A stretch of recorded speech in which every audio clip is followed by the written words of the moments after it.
Hi, everyone, and welcome back to Time 100 Talks. This is the first of two Time 100 Talks this week. I'm Edward Felsenthal, Editor-in-Chief and CEO of Time. If you haven't joined us before, Time 100 Talks is our live program where we bring together leaders, thinkers, activists, artists from all over the world to spotlight solutions and encourage progress toward a better, healthier, more just world. The theme of today's program is the business of change. How are companies around the world responding to the pandemic, to social and racial divides and calls for change all over the world? How are they seeking to rebuild? How are they working toward innovative solutions to the world's problems as we adjust into this new normal? Joining us today to discuss these topics and more are the president and co-CEO of Ariel Investments, Mellody Hobson. She'll be speaking with Time senior editor Emma Barker-Bonomo about what companies can do to create more diverse, inclusive workplaces, even in the face of a massive recession. Time 100 Talks correspondent Ashley C. Ford will be speaking with producer, director, activist, and actress Eva Longoria about how her coalition, Momento Latino, is working to address the needs of the Latino community, especially workers who've been affected by the pandemic. We also have with us the founder of the tech organization Girls Who Code. Reshma Saujani will speak with Time's Kate Matthews about the power of having more women in leadership roles. But before we get started, I want to thank Ally for making today's important conversations possible. I'd like to share a message from Ally by the Senior Director of Corporate Citizenship, Jacqueline Howard. Right now in our country, brown and black communities are fighting every day to have access to jobs, education, and basic human rights. At Ally, our vision is to help end generational poverty and see all Americans flourish financially. Through Moguls in the Making, we aim to support the economic mobility of underserved students in the black community by lessening the financial burden of higher education and empowering young minds to become entrepreneurs. To learn more about this program, visit www.ally.com/entrepreneur. Thank you, Jacqueline, and thank you, Ally, for making today's Time 100 Talks program possible. And now to kick us off today, we have my colleague, Emma Barker-Bonomo, who is with the president and co-CEO of Ariel Investments, Mellody Hobson. Emma? Thank you, Edward. I'm Emma Barker-Bonomo, Senior Editor at Time, and I'm joined today by Mellody Hobson, the co-CEO and President of Ariel Investments. Welcome to Time 100 Talks, Mellody. Thanks for having me. So during the second quarter of this year, the U.S. economy experienced the worst contraction on record, tens of millions of Americans filing for unemployment. What actions can business leaders and policymakers take to stabilize our economy and get people back to work? Well, there's no question this has been a time for the record books, really like something we've never seen before, including when you include the Great Depression. But what I would say is, I think many of us see it as a moment as opposed to a long period of time. And the way to keep this moment contained is for our political leaders to act. We're all waiting with bated breath for another round of stimulus and another round of support for the American people. It is essential. We need to keep money in the hands of everyday Americans so that they can buy food and have shelter and make sure that they can take care of their families. Otherwise, we really truly are looking at long-term damage to the economy. And while I know it's tough for many of the landlords, some of the moratoriums that are out there on evictions and things like that, that will help to keep people in homes, which is really needed right now during a pandemic, so that this doesn't continue to grow and escalate. You put them in shelters, etc. It becomes a vicious circle. What does our economic future look like if we don't take those measures? I think smart people will do the right thing. And I don't think that will happen. I think that's a nuclear option. And I just think that I cannot see that. It's a question of how much stimulus there will be. There's a difference of opinion, somewhat more, somewhat less. In my mind, continuing what we had made more sense or makes more sense. Now, there are people out there who say, well, for someone who was making minimum wage, they're making more right now than they made as a minimum wage worker. In a pandemic, I'm okay with putting a little extra money in the hands of lower income Americans. I think it's really, really necessary. I also think it gives the American citizen some sense of confidence in this government and the economy. And confidence is the name of the game when it comes to the economy. You want that consumer confidence not to fall off a cliff, because the consumer is so important to the gross domestic product in this country. There's been a lot of talk about childcare and, people, especially women, not being able to go back to work even if their works do reopen because there's no one to look after the kids. What do you think should be done there? That's going to be a tough one. I mean, and I totally understand. I have a 7-year-old, and so I know firsthand the choices that you have to make in that regard. When we are not in school, which has its own dangers, especially in areas where the virus has not been contained to the extent that it can be, and the metrics are not as positive as we would all want them to be. The danger of going to school is real. At the same time, staying home just has profound implications for the economy, because if you can't send your kids to school, you can't work. And so really working through that issue is going to be very, very important. In the conversations I've had with some civic leaders and with some government leaders, they are clearly trying to get their arms around this. But this is not going to be a situation where there are any quick fixes, because we're talking about tens of millions of kids. And this one is hard. I wish I had a snappy answer for you, but I don't. There's the idea of creating some pods that are smaller for some of these students, especially of families that where the mom or dad really have to go to work, and they have to be outside of the home, and they can't leave the children at home. And I know there are some government programs trying to look at that, but the issue becomes that you have to have people who are vetted and who have passed security tests, et cetera, taking care of those children and getting all of that into place in literally weeks. That's a tall order. Yeah. You've been an advocate on issues like increased financial literacy and empowerment.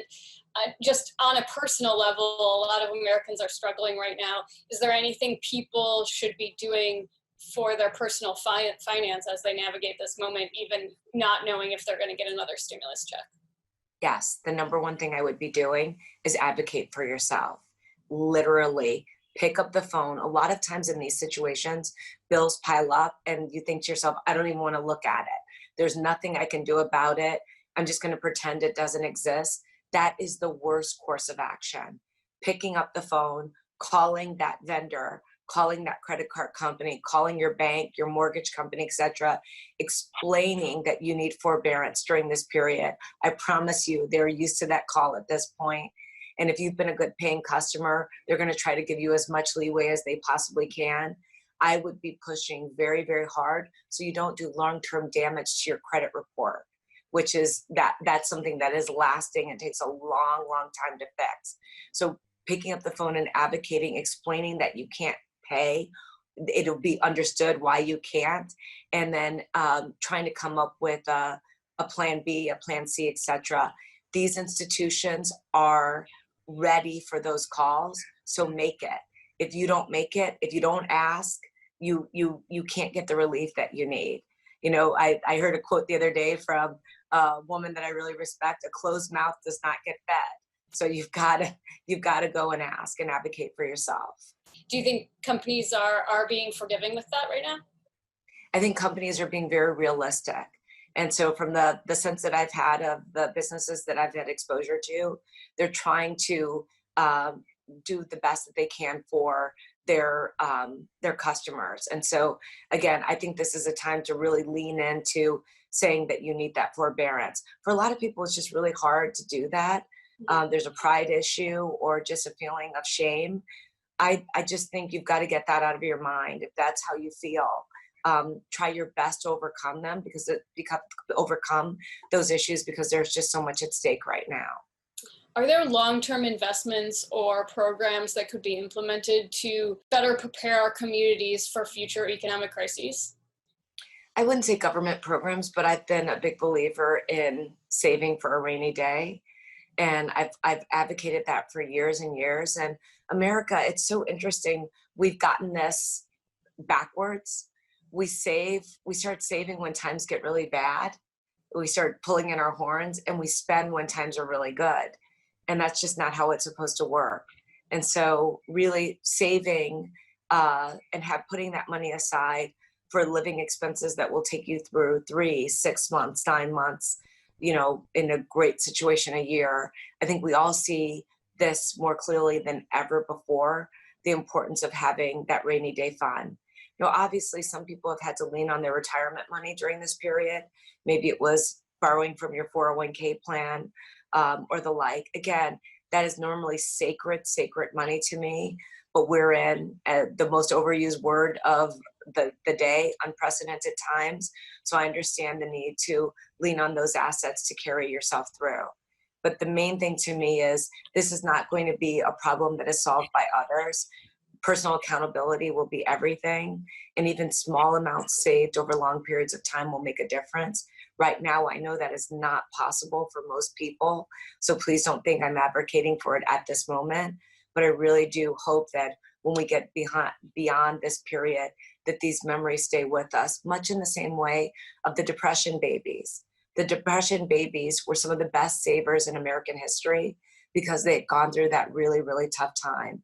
If we can internalize what this period feels like and have it make us smarter about the future, it will be a horrible experience that will ultimately pay dividends later. Savings is one area, especially where there's huge economic inequality in the United States. Racially, white people just have more generational wealth. As we rebuild from this crisis, is it possible to leverage this moment to shape our economy to be more equitable?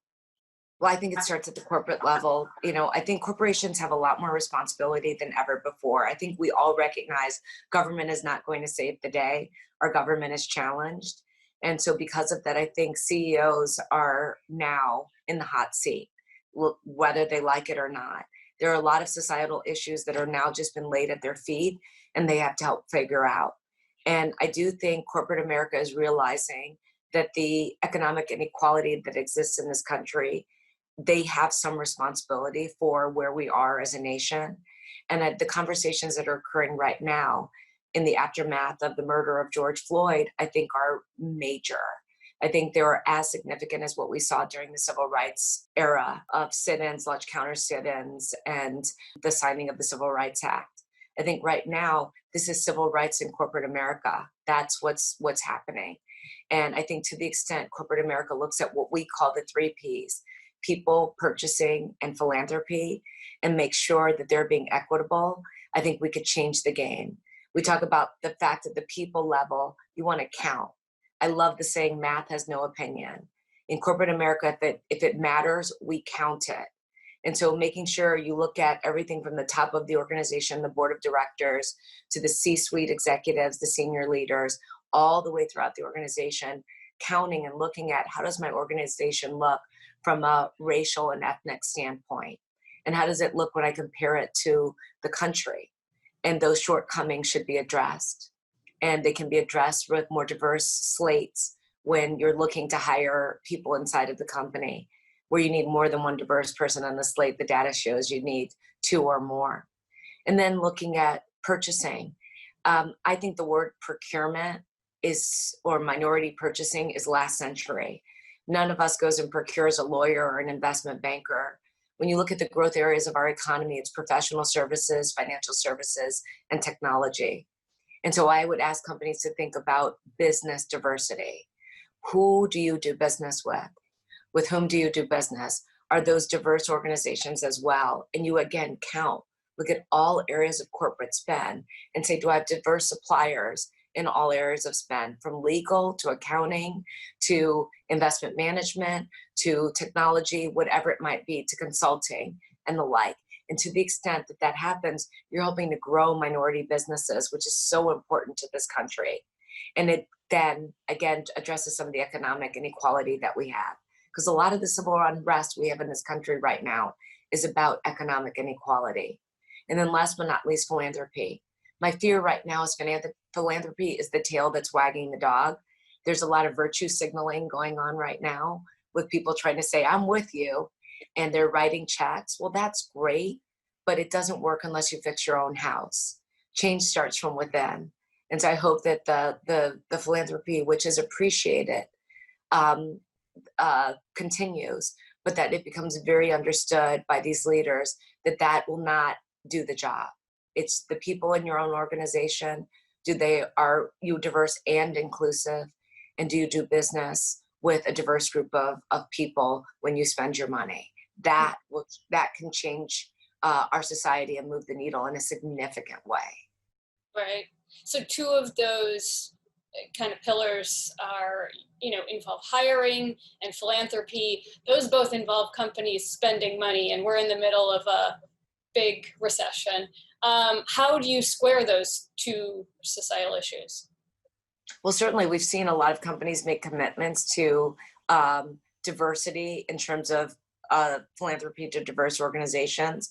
We've had companies make commitments to doing business with communities of color. So that's happened. They are spending the money right now. There's no question, you're right, about the layoffs that have occurred throughout our society. They're massive. We see them every day. We've never seen numbers like this before. At some point that will reverse itself. And in that reversal, can they be intentional about those jobs as they fill them and be thoughtful about making sure that representation is tracking with the representation of our society? People always say to me, well, I don't want quotas. You can have targets around this. And it's important to have targets because without targets, everything else we do in corporate America has a goal. You have a performance goal for the company. You have a deadline for a new product launch. You have eyeballs. I mean, we can go through all the things that people measure, but we don't measure this area. And we've got to do a better job in doing so. So the wheels, the machine will start to move again. And when it starts to move again, how intentional can we be about making sure that everyone gets a chance? How can business leaders, peers, and consumers hold businesses accountable to making that kind of real change, even if it's years down the line when they're finally able to? This is what I think about society today, and because of the viral nature of the internet, everyone's watching. Everyone has an opinion, and they're willing to state it. And we've seen that time and time again. Look at the companies where they've had employee walkouts over issues. Look at the fact that when companies don't do the right thing, how fast those issues spread. They spread like wildfire. It's interesting to me, bad news spreads so much faster than good news. And I think as a corporate leader, we just have to understand that and be on notice. There is no hiding. And if you say you're going to do something, you don't do it, your employees and your customers and our society is more likely to hold you accountable than ever before. A lot of corporate leaders have made pledges to change their internal company practices and be more inclusive. What are some of the best ideas you've heard from other business leaders that you maybe hadn't thought of? Well, I put the ones out there that I think are really important around the 3 Ps, but I've heard lots of things that I think are great. I used to be on the board of Estee Lauder. They had reverse mentorships for their senior leadership. Their senior leaders were mentored by millennials, which I thought was super smart. Instead of it being a senior leader mentoring a young person, it was just the opposite. So they could have a perspective on the sense of that generation and what was important to them and how they see the world. I think that is brilliant. That's really, really smart. That shows you are being inclusive, that those voices matter and that you want to hear them. What do you think what are some of the most common mistakes and potentially avoidable ones that you've seen in the business world in terms of diversity? Well, first and foremost, it's stating things that you don't plan to come through on. And so I just don't believe in that. And I'm worried about that a bit right now because all of these statements have been put out and people feel like they have to do it, as opposed to, I'd rather you not talk and act. You know, there's been a lot of talk and my statement has been talk is cheap. We need more elbow grease. We need more accountability. You get what you incent in corporate America. We need incentives around this. We have incentives around everything else. We don't keep our jobs if we fail. But in the area of diversity and inclusion, the common statement is we're working on it. It just doesn't work. As Yoda said, do or do not, there is no try. You know, trying in this area is not good enough. It reminds me of when I was a kid. And when I was a kid in math class, our teacher would give us partial credit if we showed our work, but we didn't get the right answer. Corporate America wants partial credit on this diversity work, but they're not getting the right answer. And that can't continue to work and be acceptable. You've been a thought leader in the business community for over 2 decades. You obviously have a lot of opinions on how American business works. I'm sure you've seen a lot of pros and cons between the pandemic and the Black Lives Matter movement that's happening right now. Have the past few months shifted your way of thinking about American business in any major ways? I think the one shift that I would make, it's not a shift. I guess it's just become clearer and clearer to me. I've believed this for a while. I've had the benefit of being on the board of Starbucks since 2006. And I got to learn from Howard Schultz, who is one of the most iconic business leaders of our generation. And obviously his success story, but just his point of view about business and the role and responsibilities of a corporation. We spent a lot of time talking about that at Starbucks, and it's something that really landed with me. And it's only, I think I would say, crested at this time for me. So I've believed it, but I believe more than ever before, corporate America has a much bigger responsibility than perhaps they want, but they'll have to accept it. They'll have to be up to the challenge because that's where we are as a society. And that's everything from corporations now doing, unfortunately, live shooter drills. I mean, who would have thought we would have had those things in corporate America, to some of having to be concerned about benefits plans that adequately cover mental illness. I mean, there are a whole host of issues now that are the problems of the corporation, because corporations are made up of people and they bring their whole selves to work. And it doesn't mean that we're supposed to be there for everything, but there are some big, broad issues in our society that government cannot address, and we have to be a part of the solution. And I learned that from Howard. What gives you hope right now? I'm naturally optimistic. And so even in the most trying of times, and I've been through some that are pretty hairy, particularly when I was young, and certainly we've seen some really hairy moments in the stock market that are, take your breath away at times. But I always believe that tomorrow will be better. I really am one of those people. And, this is the most trite answer you could possibly imagine, I'm sure. But I get hope from the idea that the sun will rise tomorrow. And another day gives me another opportunity, gives all of us another opportunity to do better and to solve what wasn't working or fix the ills of our society. And when you look at the progression of history, that has proven to be true. What we are today versus hundreds of years ago, the diseases that have been cured, the longevity of life, the people who have been pulled out of poverty, the sophistication of our systems, the advances that have been made from the wheel to the internet, all of that suggests progress. And I'm a believer that progress will continue. Well, that is an inspiring note to leave on. So thank you so much for taking the time to talk with us today, Mellody. Thank you for having me. Thank you, Mellody Hobson, for your time and for being with us today. And thank you, Emma, for that conversation. Still ahead, we have conversations with actress Eva Longoria and Girls Who Code founder Reshma Saujani. But first, we recently caught up with fashion designer and business owner Aurora James. As a way to hold retailers accountable when it comes to supporting the Black Lives Matter movement, she launched the 15% Pledge campaign, calling for retailers to dedicate 15% of their store shelf space to Black-owned businesses. Here's that conversation. We are now, as Americans, going through the biggest crisis of our generation. We need to be actively supporting each other.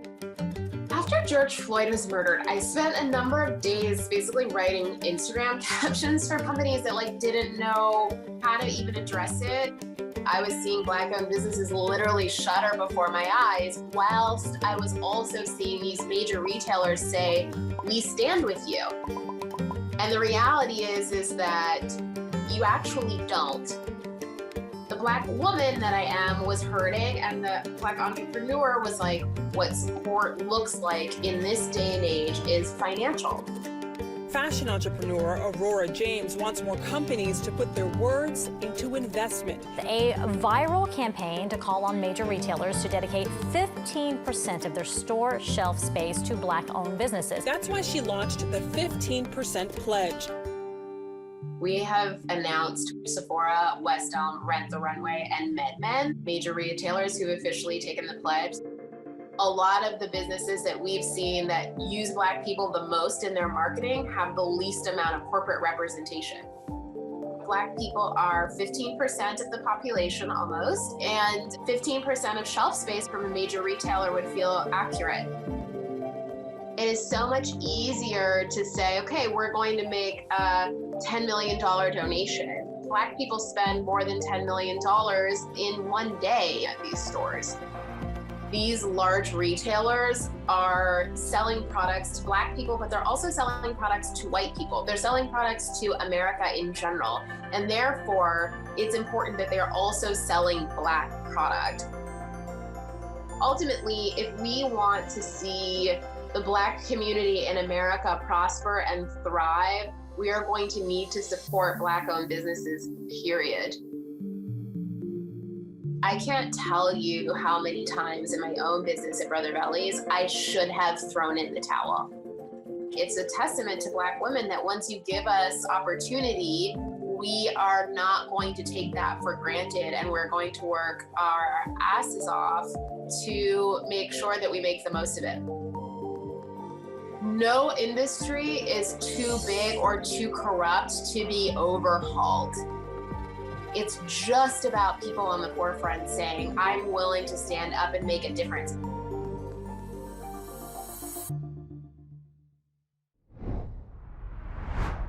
As always, we encourage you to participate in today's program and all of our Time 100 Talks using the hashtag Time 100 Talks.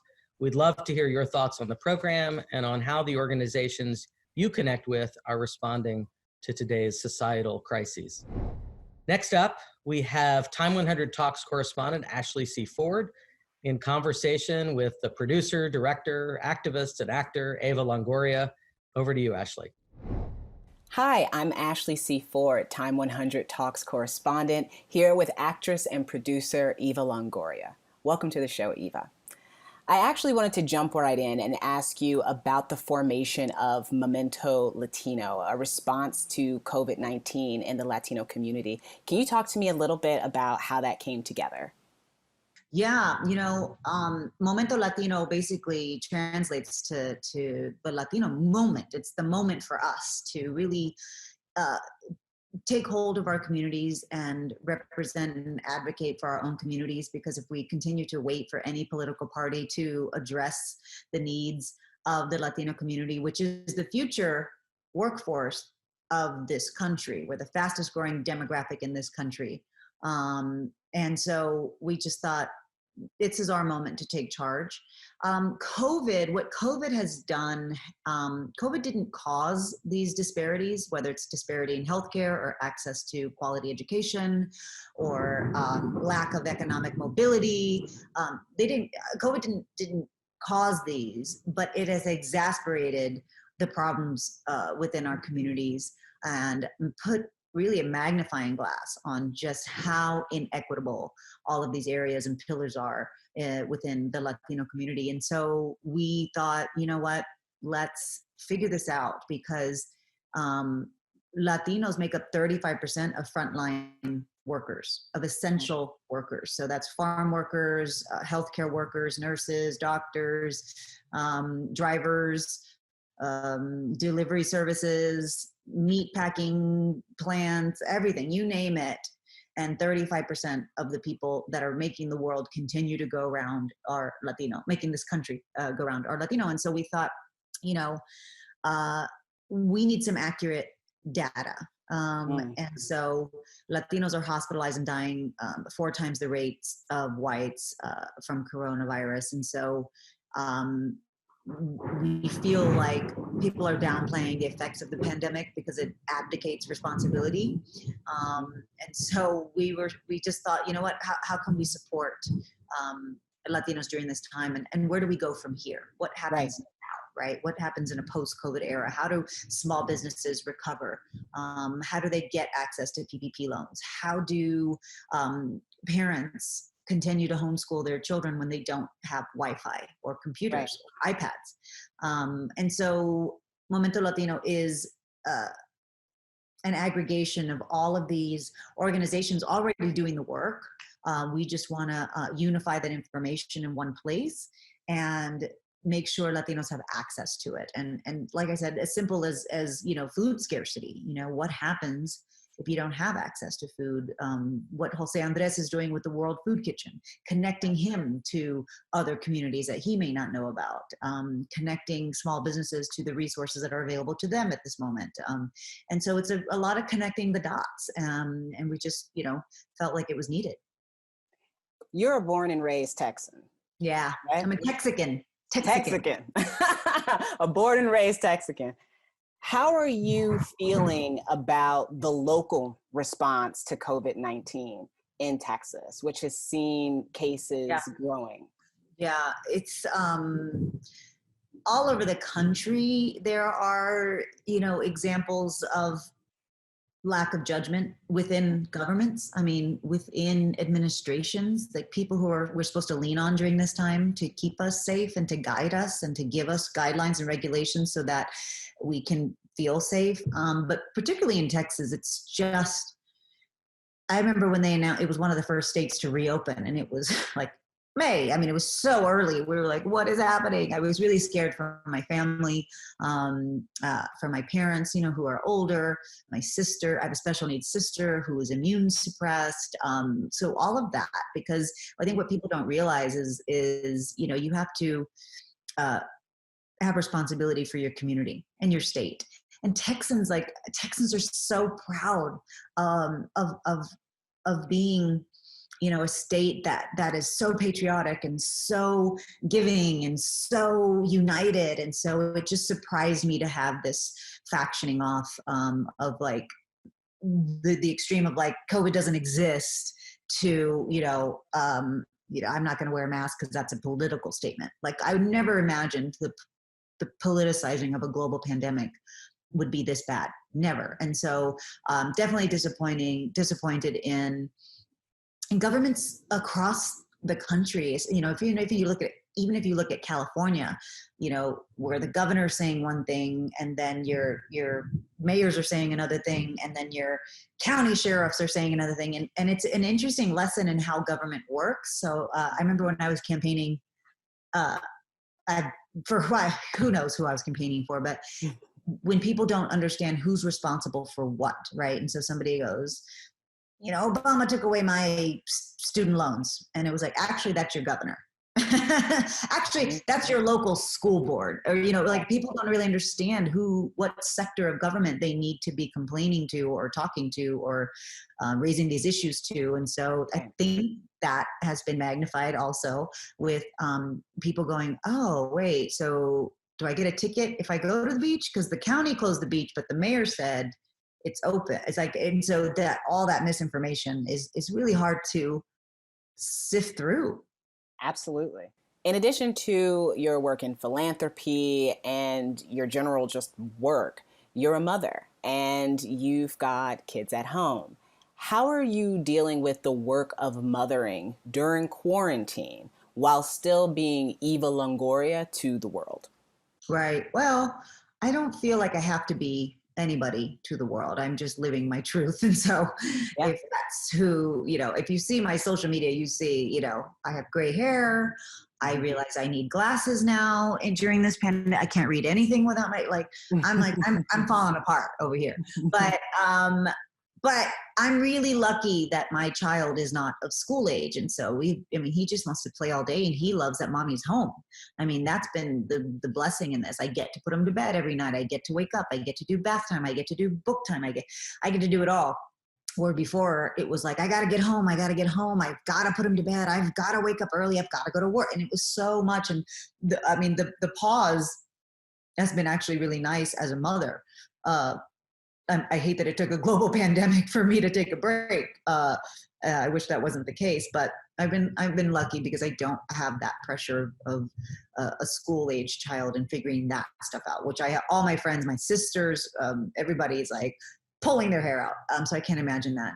But I have a lot of, our family is large, and so that's our immediate quarantine group. It's like no less than 10 people, but because that's just our immediate family. And so it's been wonderful to be able to have this time to have a break from work and spend that quality family time together. I love that. I absolutely love it. You have a family drama, Chicano, in development with ABC. Getting to do things like that, right? Like it's hard work, but it's also amazing to be able to watch something go from an idea to fruition, seeing it show up on the screen. How often are you seeing other Latinas in position to do things like develop a TV show, write a TV show? Yeah, I think there's more of us doing it now behind the camera, and that's always promising and exciting. You know, television still works in a very archaic process, an archaic way, and it's still based in cycles, that was based on ad buys, that was based on these old traditions. And I don't know why we haven't really seen the disruptors like streamers of Netflix and Amazon and Apple and applied that to how we make television. Because what happens to diverse projects, diverse writers or filmmakers, or we don't have the resume that the other people have had built over the last 100 years, right? And so we have a little less experience. We don't have the depth of pipeline of talent that other people have. And so as a woman and as a person of color, when you have a project that represents diversity through that television development process, the first thing to go is diversity. Like the first thing that, as they're whittling down to figure out what shows are we actually going to put on the air, diversity is one of the first things that's thrown out. And I never understand that, because there are, you know, so many more outlets now for content creators. You know, you can just have your own YouTube channel. I mean, you don't really need the traditional linear ways of airing yourself or your content. You can do it yourself. But so I always tell networks, I said, I don't want to develop diverse projects. I want them on the air. I want them out for the public to see. And so that's been a challenge still to this day. And so Chicano is just in development. So let's hope we get out of this development process and make it to the next step of actually getting it on the air. The other thing is Chicano is very special because it was a novel from the 1970s, written by an LA Times journalist. And he, just through his research and everything that he'd ever written about, he wrote this family saga that is really akin to Roots. You know, it's like a Hispanic Roots, and it's beautiful and it's so well done and it's so accurate. And the crazy thing about reinventing it today is all the civic action that's happening right now, all the civil disobedience that's happening in the streets happened in this novel in the 1960s and 70s. Wow. You know, with the Latino community, you know, with the Brown Beret movement and the brownouts when, you know, the kids walked out of school. And so you just kind of see history repeating itself. And it's so interesting to see the parallels, but at the same time disheartening, because you're like, wow, the gains we made in the civil rights movement have been dismantled. And we're repeating it again. Why are we still dealing with this? It's a big question. In addition to everything else you do, on top of the activism, on top of developing amazing shows, producing amazing shows, and other cinema, you're an entrepreneur. You are a businesswoman. How do you make sure that your values in all these different places align? Because there are people who always say, you know, it's once you're in business, you gotta put those things to the side. Once you're in this industry, you've got to put those things to the side. You don't do that, and you've remained successful without doing that. How? No, I think for me, my philosophy is leading with your values. Always translates in everything that you do. I mean, that's why I've been with L'Oreal 15 years. Yeah, 15 years. This is my 15th year with L'Oreal. And I wouldn't align myself with a brand that didn't empower women in a way that L'Oreal does. Even the tagline, because you're worth it, meant so much for me to utter the first time I ever said it, because what it stood for, of like identify your self-worth. And it's way more than makeup and hair color. Right. Things that they do philanthropically really align, and how they support my philanthropy was really important to me. And so I don't think I would have done that if that wasn't the case. And then, you know, I remember somebody telling me this, like, you know, they're you know, well, you're too political, and you're going to lose half your audience because, you know, United States is still down the middle.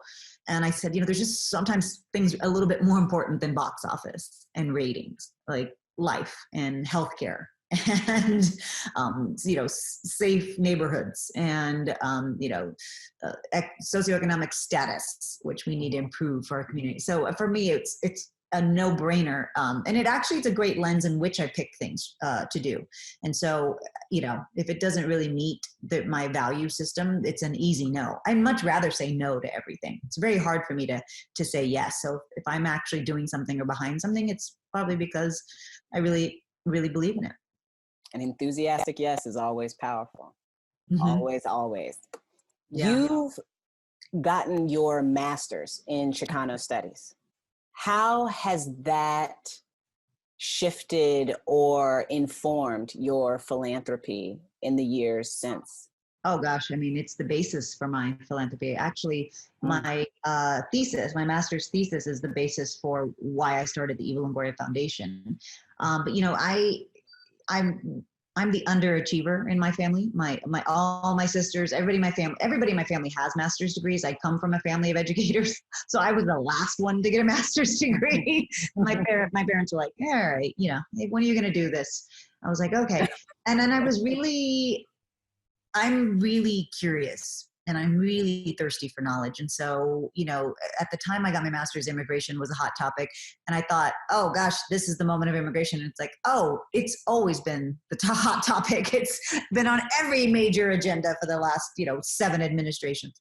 So I just was like, I need to know the history of it. I want to be articulate when I speak on it. And I was doing a lot of political advocacy, and I just didn't want to speak out of ignorance. And I don't like when people don't really do the work to research it. And that's really what motivated me to go into Chicano studies, because I wanted to know the history of where we came from, how we helped build this country, and, you know, where we're going. And so when I decided to do my thesis, your thesis has to really contribute to the body of academia that already exists.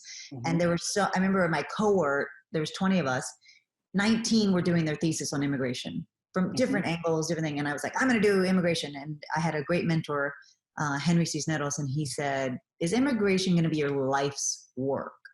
And I said, no, I want to do something with education, and then something with obviously Latinas, with women from our community. And he said, that's where you start. That's, you know, your thesis is your basis for your life's work. You got to be an expert on this one topic.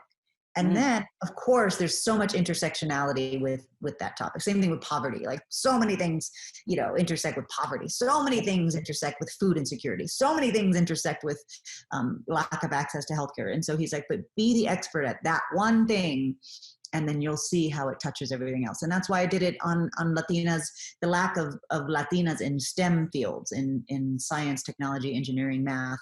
You know, we're 1% of STEM careers, but yet that's the fastest growing industry in the world, not even in our country, in the world. For every graduate that comes out with a STEM degree, there's 3 jobs waiting for them. Wow. For every other degree, there's 3 people for one job, you know, that are applying for one job. But for STEM degrees, it's the opposite. They have their pick of the litter of whatever they want to do. And so my other goal with the foundation, so that was the basis of the thesis, was to start my foundation, because I wanted to start it based on data-driven statistics. And so once I saw, wow, we're only 1% of STEM fields, but that's researchers, scientists, doctors, engineers, then we're never going to have a seat at the table, and innovation will never come to our communities, because that Latina, you know, the Latina nurse who invented hand sanitizer, you know, who knows if that would have come up if she hadn't said, you know, there's a lot of us nurses who are Latinas, and we just feel like, we need something else. And she invented hand sanitizer. That's innovation. And that's really culturally specific too, because she did it from the lens of which, wanting to help her fellow hermanas that were in the same field. And so if you don't have a seat at the table, then that innovation won't come to your community. And that's really the goal of the Eva Longoria Foundation and the goal of getting my master's. I know another goal that you've had for some time is supporting the idea of a national museum of the American Latino. Yeah. Where is that now? Where do you see that in our future? It's being voted. It already passed the House, which was very exciting. So it's up for a vote in the Senate. So we do have bipartisan support on it. The African American Museum has really inspired us. How beautiful that project turned out, and what it means to the Black community to have that institution on the mall, the National Mall in our capital. It acknowledges and celebrates and applauds the contributions from that community to our country. So we want the same for Latin Americans. And I'm a 9th generation Texan. So, I didn't cross a border. The border crossed me. The border crossed my family. My family never crossed the border. The border moved. And so we make up a large part of the fabric of this country. And so to have that institution represent the contributions, but also the people who made those contributions and celebrate those people is really important. As all of this happens in the world, we've got some good news. The bill passing the House for the museum. We hear about things that are happening every day that are good, things that are happening that are bad, but we mostly have people hearing about the bad. And I think that there are a lot of people in the country right now who are having a really hard time holding on to some sense of hope, that there is a reason to fight for this country and for this world and for its future. When you feel at your lowest or you feel most powerless in this situation, if you ever feel that way, where do you find hope? In our youth. And if there was one thing that Black Lives Matter protests really showed me was the amount of young people that are engaged. I didn't know at 21 what was happening politically, but yet all these kids do. I mean, a large part because of social media. When you saw what happened with the school shootings in Florida, right? Yeah. And you saw those kids become national heroes because they said they spoke out, and they're continuing to speak out. Yes. When you see, Greta fighting climate change. Like I said, I didn't know what climate change meant at her age. When you see Malala, advocating for young girls to go to school, like that's what gives me a lot of hope. And I think Obama said it the other day. He's never been more inspired. I mean, if you look at all past civil rights leaders, Dolores Huerta, Cesar Chavez, Martin Luther King, all of them were early 20s. They were early 20s when they started. I mean, John Lewis was 18 when he, was already being arrested and beaten for standing up for his rights and the rights of the Black community. So that gives me hope that they won't allow for our country to continue on this road to inequity, inequality, lack of social justice, and that's inspiring to me. Eva Longoria, thank you so much for your time today. I've really, really enjoyed talking with you. Thank you. Thank you so much. It was so great to talk to you. Thank you. 13% of the American population is Black, but only 1% of venture capitalist-backed startups have Black founders. The Moguls in the Making program is out to change that.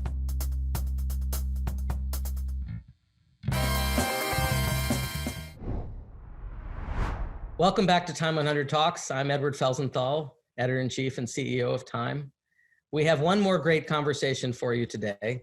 Time's Kate Matthews will be speaking with the founder of Girls Who Code, Reshma Saujani. Kate?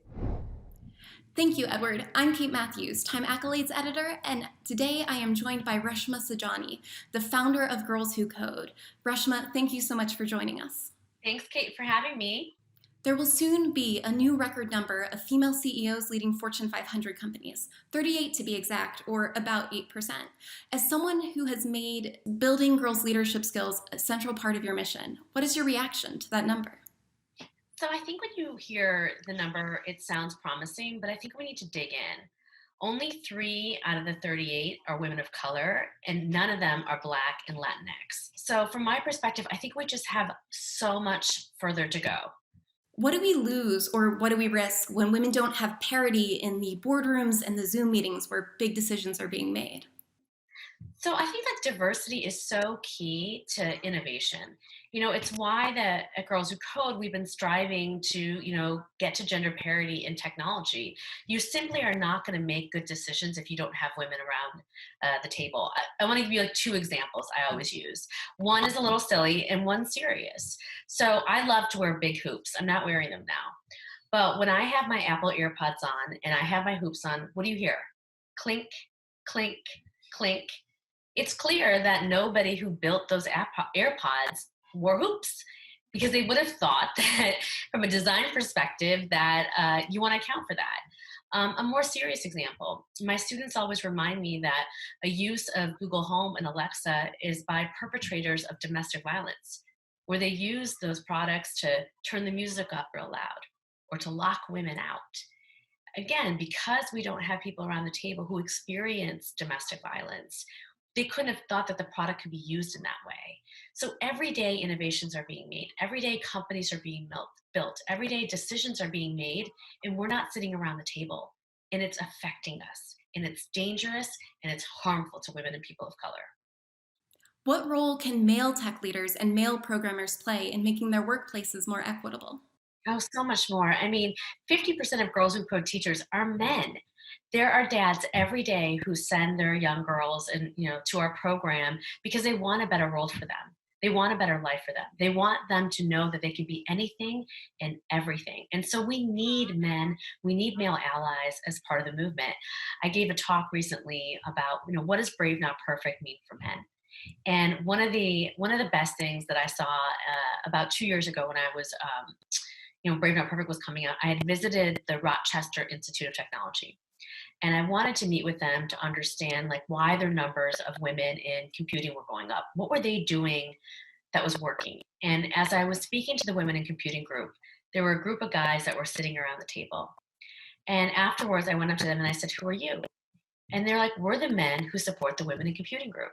They had formed a club inside a club because they knew that the women in their field had it harder than them.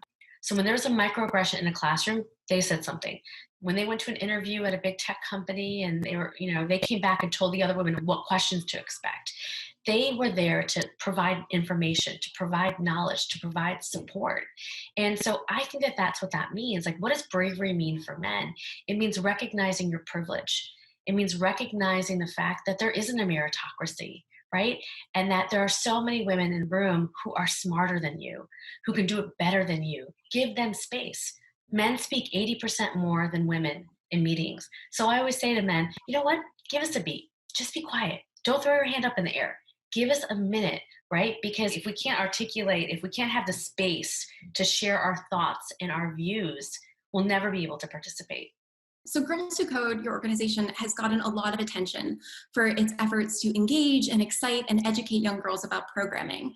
But fixing the STEM pipeline, as you just observed, in regards to male allyship, is a complex undertaking. What are some issues that women face as they try to succeed in STEM fields that are less recognized or less addressed? And how might we fix it? Look, I still think that we have a meritocracy in tech. I think that we still act like all nerds are welcome. And that is simply not true. Before this global epidemic, we were starting to really make a tremendous amount of progress in having women graduate with computer science degrees. When I launched Girls Who Code, less than 13% of those who were graduating with computer science degrees were women. By the end of last year, in many schools, it was almost at 38, 39%. But if you looked at major tech companies, the numbers of women were still, and the numbers of women of color, forget about it, right? Women of color, less than 2%, Black and Latino women. For women generally, it was still in the 15 to 16%. We hadn't made progress. So you had this enormous talent pool coming out of the schools that they prioritized, whether that was MIT or Stanford or Carnegie Mellon, but they still weren't hiring them because in their minds, all nerds were welcome. They didn't have a racism problem. They didn't have a discrimination problem. Women simply were not making it through the interview process. And that's because they just weren't ready yet. Well, I call BS on that, right? Because you have plenty of qualified women, who are out there who people are able to hire, but you're not hiring them. And so I implore technology companies today to look deeply into your process, to examine it, to analyze it, to criticize it, and to be critical of it, and to assume that, there is racism everywhere, and to do the work on anti-racism, to do the work on anti-sexism, and to, start really holding yourself accountable. At Girls Who Code, I have a number. I want half of my students to be Black and Latinx. I want half my students to be under the poverty line. Every year, when I finish that year, I do an audit of myself. How did we do? And if we didn't get our numbers, we do better. But I hold myself accountable. And I want companies to hold themselves accountable. If the needle is not moving, it's on them. It's their fault because the talent is there. It's not a pipeline problem anymore. And we have to stop talking about it that way. So speaking about those processes that you mentioned, one barrier to women rising to the top of their organizations is the so-called double shift, which is when women who have just put in a long day at work come home and they are responsible for a disproportionate amount of care work and housework. And during the pandemic, as many of us are doing all of these things simultaneously, the result has been even more challenging for many women. How are you addressing this issue, even within your own organization at Girls Who Code? I always say perfectionism is alive and well in the pandemic. You thought it would die, but no, we're still turning off video on our Zoom calls when our dog or our kids walk in, or turning off the audio. We still feel like it is a reflection on us and our leadership. And we're not crazy for feeling that way because there is a double standard for women. My son, I have a 5-year-old son, he will still interrupt me over he interrupts my husband in the hall. I'm still doing laundry, in between my Zoom calls. I'm still, making puree, right? Cleaning the house. Like by the end of the day, I am exhausted. And I always say, you can't be brave if you're tired. You're not going to raise your hand for that assignment. You're not going to launch that company. You're not going to launch your run for office if you are simply exhausted. And women are exhausted. So look, the vast majority of my leadership team is female and have kids under the age of 8. I made a commitment to myself that I am not going to lose anyone, no one, not one female leader in this pandemic, because my team is incredible. But I know them, like me, I have kids, a son who's starting kindergarten in public school. This September is going to be a nightmare. And, this fall is going to be a nightmare. The spring was a nightmare for us, for working parents. It is true. It's almost like you can't be a working mom and have a child in the pandemic. But I don't want that to be the case. So I'm thinking in every day. I started thinking in July and August and talking to my people and culture team and strategizing and having one-on-one meetings. What do you need? What can I do to support you? How can I help you? Because you know what? You have my commitment. And I hope every single CEO out there is sitting down with their working moms and having this conversation so they know that their job is going to be there for them, that they're not going to be evaluated, because there is this double shift. There is this reality. And if we want to make sure that we don't lose the progress that we've made for women in the workforce, and until we fight for pay equity and affordable daycare, and we fix all the things that are wrong in our broken structure, it is up to us as CEOs and organizations to make it possible for women to not just survive, but to thrive. So you mentioned your son. I read that while you were filming a promotional video for your book, Brave Not Perfect, he wandered into frame, and you decided to go with that take as is. Can you tell me about that moment and why you decided not to reshoot? So my paper book came out in the middle of COVID. I was so excited to see it in airports and in bookstores and everywhere. It was nowhere except in a box, on my porch, right? And so I had to do a video releasing my paperback. And so this is the one moment that I have. And of course, my son comes up, grabs the book and throws it at my husband, who is, my cameraman in the house right now. And I just laughed and went with it because you know what? Everything is a mess right now. Everything is messy. My son is on every single shot. Like I'm down here normally in my basement interviewing amazing women from like Hillary Clinton to Jill Biden and men, Jack Dorsey. And 9 out of 10 times he's going to knock on this window, right? He's going to come in with his Power Rangers outfit on. He's going to ask me for an Oreo. And you know what? It's a mess, but you know, I'm going with it because that's life. So what is your message to people, especially parents, who are having that experience and who feel like they're underperforming during this time? Listen, your only job is to stay alive. To literally stay alive. Everything else is bonus. So I'm not trying to learn how to play the guitar. I'm not baking sourdough bread, right? I literally don't feel bad when I lock myself in my room and eat a chocolate chip cookie at night to hide from my kids, because that's like my one solace.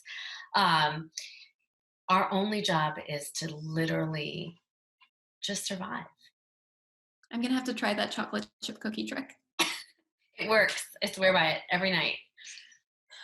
So, and this is a little bit of a topical shift, but in early June, as protests for social justice spread across the country, you released a statement that tied the underrepresentation of women of color in the tech industry to a wide range of issues, including police brutality and voter suppression and pay inequity. How do all of these separate issues connect, and how do they influence each other? Yeah, I mean, in it, I said that the lack of women and people of color is not separate from pay inequity, which is not separate from the wealth gap, which is not separate from the healthcare gap, which is not separate from voter suppression, which is not separate from police brutality, which is not separate in the way that this pandemic has disproportionately affected communities of color. We live in an unequal society where Black and Latino people face more inequity than anyone else. And so when I started Girls Who Code, this was the thing I wanted to fix. You know, my parents came here as refugees with nothing. And the only reason why I'm standing here today is because of education, because my family had a chance at the American dream. And I often question whether that dream is alive and well for others.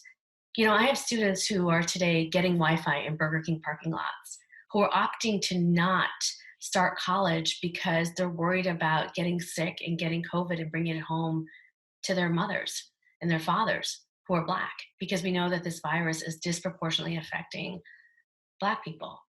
And so, you know, we have so much to change and so much to fix and so much to fight for. And that's our work at Girls Who Code. So beyond hiring more equitably, what changes can tech leaders make to be a part of the change that they want to see? I mean, I think tech leaders, I think Jack Dorsey is a great example of this. Like, he is really putting his money where his mouth is, and he is putting money into organizations, into causes, into movements. You know, we are entering an incredibly turbulent time where our country is more divided than ever before. And so we need tech leaders to step up and to speak out. You know, there are so many nonprofit organizations that are going through turmoil right now, you know, have lost resources, you know, have had to make serious layoffs, whose work is in jeopardy. And now is the time for people to really stand up and dig deep into philanthropy and to, you know, to continue to give and give more, and to continue to make sure that, you know, in our case, that like more so than ever before, every girl has to learn how to code. Right? Like our industries are shifting, jobs are shifting. We are going to have higher unemployment than we've ever had. These are the jobs of the future. And we have to make sure that no children are left behind. And we're going to have to count on every single leader, whether you're in the public sector or the private sector, to make that happen. Like most other educational programs, Girls Who Code pivoted its programming to virtual learning instead of in-person instruction. But virtual learning, of course, emphasizes some existing inequities. For example, some students may not have access to the same devices that other students do. How is Girls Who Code adjusting to meet the needs of its individual students? Yeah, so when this pandemic started, you know, Girls Who Code taught 300,000 girls. We have 10,000 Girls Who Code clubs across the country. We run 85 summer immersion camps, and we have 150 college loops. Colleges were closed, tech companies were shut down, and schools were closed. So every single place where we taught was no longer open to us. And we quickly gathered as a team and we said, all right, what are we going to do? Are we going to take a pause? Or are we going to make sure that like no crisis is ever wasted? And we use this as an opportunity to double down, to teach more girls, to teach more underserved girls. And that's exactly what we did. We began converting our Girls Who Code clubs into virtual clubs. Our renewal rates are higher than they've ever been. Instead of teaching 1,300 girls inside tech companies, we taught 5,000 girls virtually from all across the country. And we sat there and we said, okay, we see that school districts are in a huge panic right now because many kids who don't have Wi-Fi, don't have devices, are simply just not logging on to school. How can we design a virtual summer program that is for them, that is for that young girl, who's sitting in public housing, who doesn't have a computer, who doesn't have Wi-Fi? How do I reach her? And how do I make sure that by the end of 2 weeks, she has learned how to code, she's learned how to build a website or an algorithm? And so we designed it for her. And that's what I think was our big success, because we sent kids hotspots, right? We sent kids devices. We designed a program that was synchronous and asynchronous. We made sure that teachers met with students before so they actually got to know them. We put them into groups where they can actually connect. And what was so powerful was that we taught 5,000 girls and they had the most amazing experience. And in our program, every student gets to build something, right, about like a problem that they're facing. And whether the girls were in Utah, Arkansas, Kansas, you know what they wanted to build? They wanted to build a tool to support the Black Lives Matter movement. These are white girls, Asian girls, poor girls, rich girls, trans girls, right? Like all across the board, there was this common sense from our young girls that I need to do something to fix and help society, that I am being called to change it. And it was the most awe-inspiring, powerful experience that I have ever been a part of. And so I think that even though we are in this middle of this global pandemic and there's going to be remote education happening everywhere, we can do it right. We can do it right. But again, we have to design for the most vulnerable. You ran for Congress in 2010, reflecting on some of the more recent developments, such as congressional hearings with tech industry giants and the legislative response to COVID-19. What do you think would be the potential impact if Congress itself became more inclusive, not just of more women and more people of color, but also more specifically of more scientists and programmers and educators and doctors? What would that look like? Yes, it would look great. I mean, it would look great. I find myself often screaming at the television because, we have a lot of people in Congress who, aren't comfortable with technology, who don't really understand what the future is going to look like. And so they don't go deeper, right? Whether it's our tech CEOs or in thinking about, what are the issues that we're going to see in the next 20 years. And so we need more people with that lens, with that experience. Like my biggest concern is inequity. When I started Girls Who Code, I was so excited because I was like, you know what? Whether you're rich or poor, none of our girls know how to code. And so everybody is behind. But what this crisis is showing us is that we are doing such a huge disservice to our children, and we're going to lose decades of learning, right? If we don't get this right. And we're not having a conversation about, how to have, high-speed internet in every single person's home. We're not having a conversation about devices. We're not having a conversation about how to accommodate and to create tech literacy and, productive remote learning environments for our children. And they are going to be left behind. And so I want somebody who's like, calling, basically like screaming on the top of their lungs on Capitol Hill and saying like, we need to act and we need to act now. What is giving you hope in this moment? Our young people and our leaders. I mean, leaders like AOC and Ayanna Pressley, leaders like Michelle Obama, right? Truth tellers, the ones who aren't afraid to get into the arena, the ones who aren't afraid to not be perfect and who are brave. I'm inspired by our young people. I'm inspired by the people who, Black Lives Matter was started by young Black women. The climate change started by young people. Like I always say, it's like young people who are going to heal us right now. Young people ask me all the time, what should I do with my life? College is closed, like school, what should I do? And, I always say, it's like, it's very clear. Like you have inherited a broken and divided nation.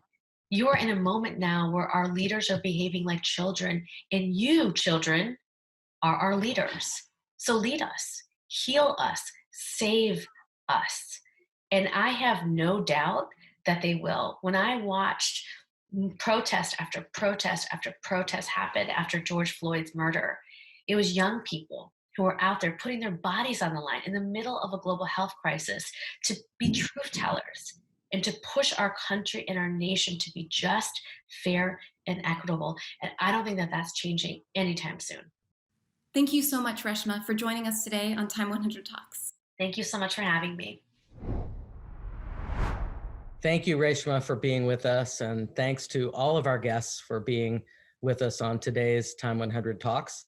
I'd also like to thank Ally for helping make today's program and these important conversations possible. If you don't already subscribe to Time, you can do so at time.com/subscribe. We hope you'll follow Time on social media, use the hashtag Time100Talks. And if you'd like more information on Time 100 Talks, past, present, or future, you can find it at time.com/Time100Talks. We'll be back later this week with another program. Until then, thanks for joining us.